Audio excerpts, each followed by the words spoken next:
Eh bien salut YouTube, c'est Mathias de Century, le youtubeur que vous appréciez, j'espère. Bon. Aujourd'hui on va parler du dernier court-métrage de Cyprien, à savoir La Cartouche, qu'il a sorti le 29 janvier, vers 18h30 je crois. C'est donc son troisième court-métrage qu'il co-réalise avec quelqu'un que je me souviens plus du tout du nom. Et donc, personnellement, les premiers courts-métrages de Cyprien, je les trouve pas si mal.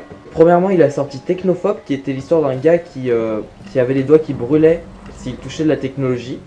C'était pas si mal, c'était plutôt drôle. En plus, il y avait un bon petit Julien Josselin qui était en forme. Et le deuxième, le Hater, beaucoup plus classique, beaucoup plus Studio Bagel, j'ai envie de dire. C'est un sketch, quoi. C'est tout simplement un sketch. Et donc là, son troisième, La Cartouche, fait quand même 20 minutes. Donc là, on rentre vraiment dans du vrai court-métrage avec des personnages construits, une histoire du début à la fin. Donc du coup, c'est pas trop mal. Ce qui m'avait pas mal intrigué avec ce court-métrage, c'est qu'on avait la possibilité d'aller le voir en avant-première au Grand Rex. Donc je crois que ça devait coûter une dizaine, vingtaine d'euros, j'imagine. Et donc du coup, une avant-première quand même sur grand écran.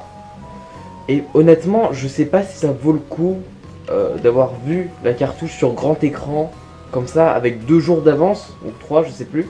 Enfin, je sais pas, moi je me verrais mal faire 1h30 de transport sur Paris pour aller voir 20 minutes de court-métrage et 20 minutes de Cyprien qui doit faire le con, j'imagine. Enfin voilà quoi, vous comprenez mes bails, je pense.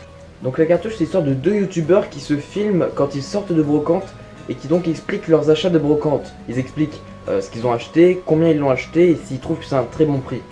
Donc les 2 youtubeurs s'appellent Flo et Gabi et donc leur vie va changer quand ils vont découvrir une cartouche du premier prototype de Mario Bros, signé en plus par Shigeru Miyamoto.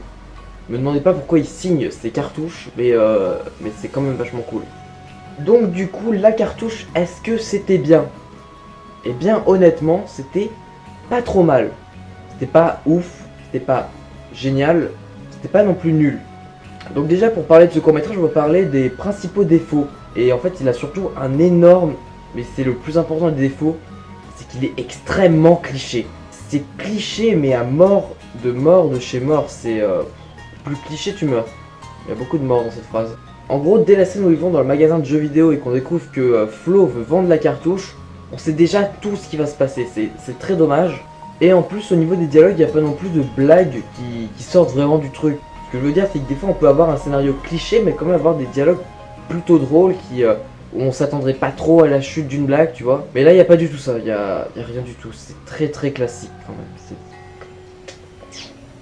Après par contre j'ai vu pas mal de trucs un peu bullshit sur ce film. La principale reproche que j'ai lu sur ce court-métrage, c'est qu'il était insultant vers la communauté des joueurs qui collectionnaient les jeux vidéo rétro.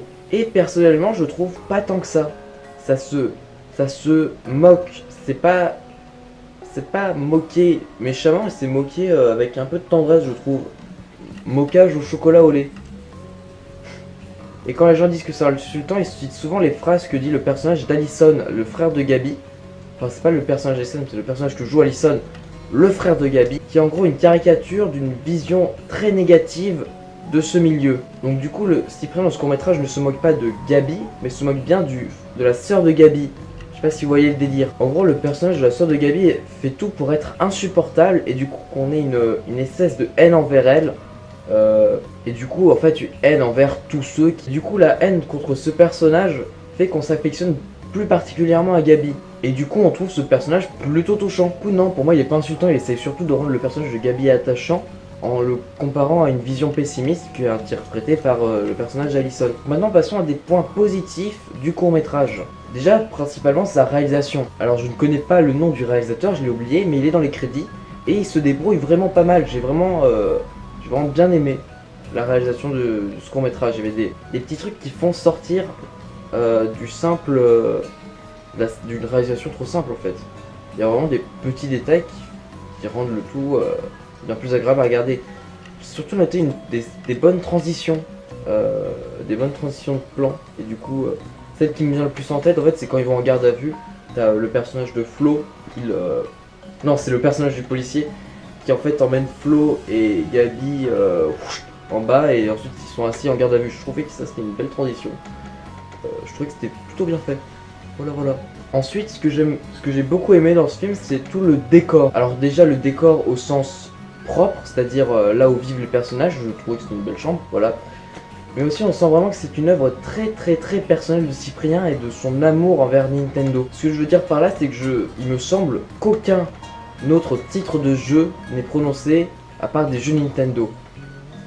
Donc voilà, donc moi personnellement je trouve que c'est déjà ça, c'est une bonne intention en soi dans l'écriture de ramener le personnage Gabi à lui-même sans forcément être trop lui-même, mais en restant du coup une caricature du vrai Gabi d'ailleurs. Mais ça j'en reparle vite fait après. Et pour finir, il y a aussi des gags qui font plutôt bien sourire. C'est pas vraiment éclaté de rire, ça par contre. On peut pas dire que ce soit extrêmement, incroyablement drôle. Voilà. Donc maintenant je vais parler d'un truc qui m'a fait beaucoup rire, c'est l'inspiration des personnages de Flo et Gabi. Donc pour ceux qui ne connaissent pas, ils sont inspirés. Donc pour ceux qui ne connaissent pas, ces personnages sont inspirés du personnage du vrai GT Gabi et de Payou. En fait c'est deux amis qui faisaient des vidéos sur les jeux vidéo, comme ça pareil, ils allaient en brocante et montraient leurs jeux. Et en fait un jour ils se sont séparés. Ils sont plus devenus amis et Gabi a carrément eu une haine envers Payou et même envers d'autres personnes que vous connaissez peut-être si vous connaissez un peu le Brocante Game. Et donc du coup ce qui fait que la scène où Cyprien se filme tout seul et avec beaucoup de haine est peut-être la scène la plus méta de tout le truc, puisque c'est vraiment il essaye vraiment de jouer Gabi et ça c'est vraiment drôle en fait, c'est surtout quand on connaît la référence. Moi je suis un grand fan de GT Gabi, qui fait des comptes rendus de ce qu'il a acheté dans des vides-greniers. J'ai perdu des potes ce soir à côté. Ah non, on peut pas dire ça. On peut pas dire ça. Ça, ce serait trop triste. C'est comme Payou et GT Gabi. C'est des trucs qu'on n'a pas envie de voir. Donc voilà, c'est tout ce que je voulais dire concernant ce court-métrage.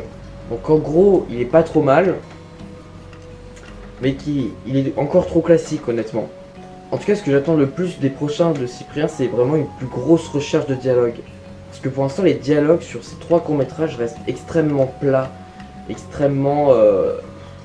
ça sort vraiment pas du truc quoi. Je demande pas à ce qu'ils fassent de l'absurde non plus, mais je sais pas, qu'ils nous surprennent un peu avec des blagues ou j'en sais rien moi.